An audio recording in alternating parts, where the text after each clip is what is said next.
Alright, first before we get on to mutual recursion, I have to show you how inefficient this reverso function is that we made. First I'm going to paste these two things inside of Petito's scheme so that we can take a look at the trace. Alright.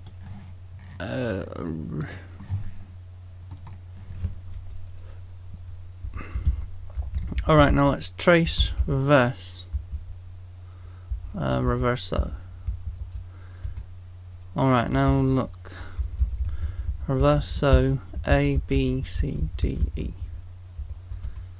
Okay, that doesn't seem so bad. So that's about like the regular amount of work that a recursive program normally has to do, but you've got to remember that it's calling append 2 here, so let's trace that as well. Oops. I hope that does both.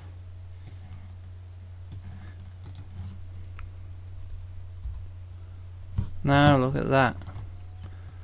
So first of all, it does the regular amount of recursion, but then for every time it's calling this append, and as it grows the reverse list here, it has to keep consing the list together using append each time.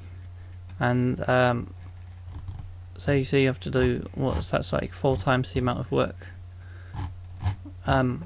So this is not very efficient, but once we get to iteration, we'll show you a better way to do it.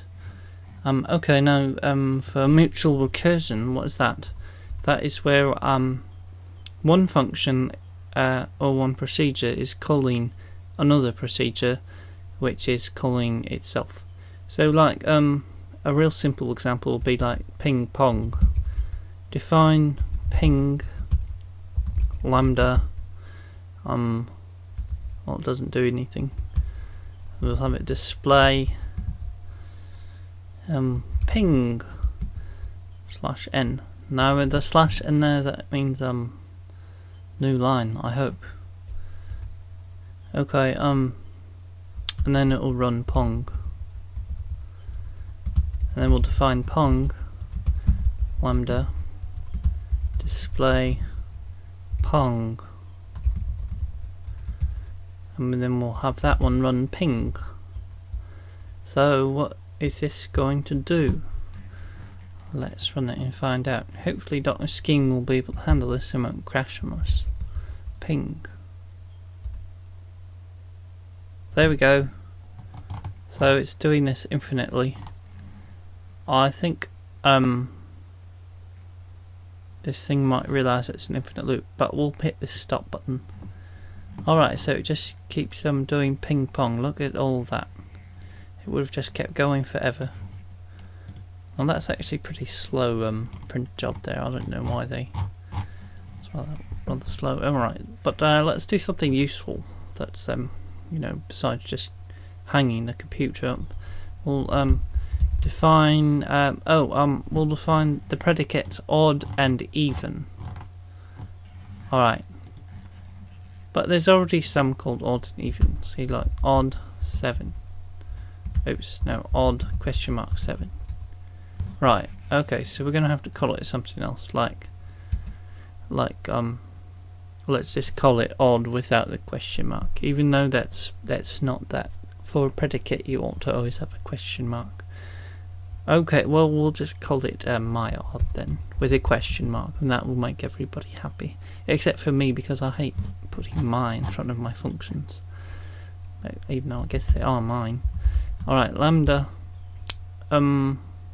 Oh, alright, so let's say here. If we call odd, what's the base case? Let's see, odd. No, I'm not going to say my odd, that's ridiculous. I'm just not going to have a question mark on it. Okay, so let's say we call odd. Okay, so the base case is if odd on like 1, then we know that's true. But that's not even the base case. Let's call odd on 0. then we know that it's false.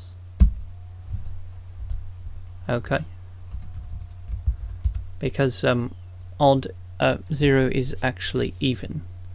Okay, so then let's call even on 0. And we know that's true. Okay, I think I'm just going to define these for you and let you ponder them.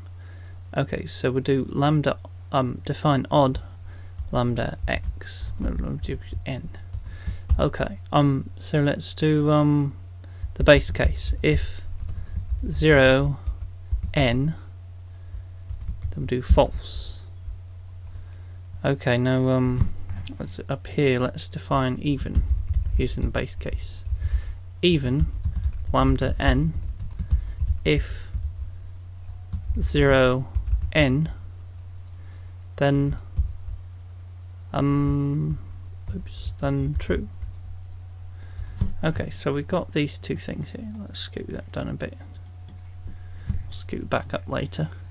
Okay, so let's see. So let's say we call odd on 1. So we know that oh, wait a second. Yeah, okay. Let's call odd on 1.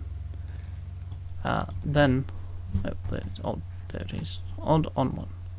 Then we don't know what it is, odd on 1, because we haven't gotten up to 1. We need to reach a base case before we can say true or false.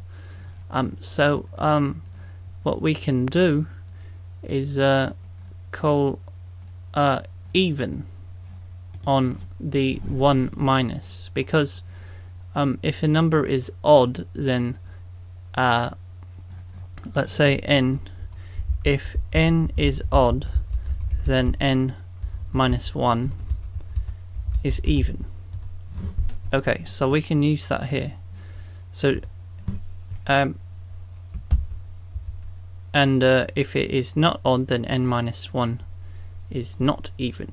So we can just call even, because even we'll just assume will tell you what the answer is. Okay, even on the n minus 1.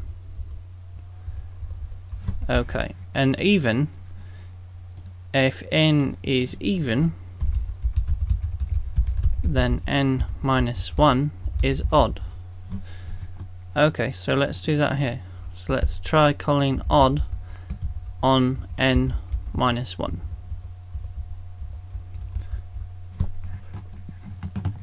So basically it'll just keep calling even and odd back and forth, subtracting 1 each time. Whichever one gets to 0 first will return true or false. And if it was even to begin with and it started at even, then it will eventually come back to the even function and return true. It will be 0 once it gets to the even function. But if it started out even and it was started with the odd function, then it will call even back and forth, subtracting 1 each time until it gets to 0 at itself, which will be false.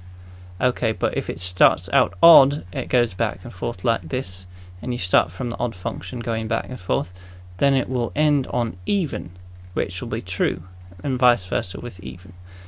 Alright, so let's run this.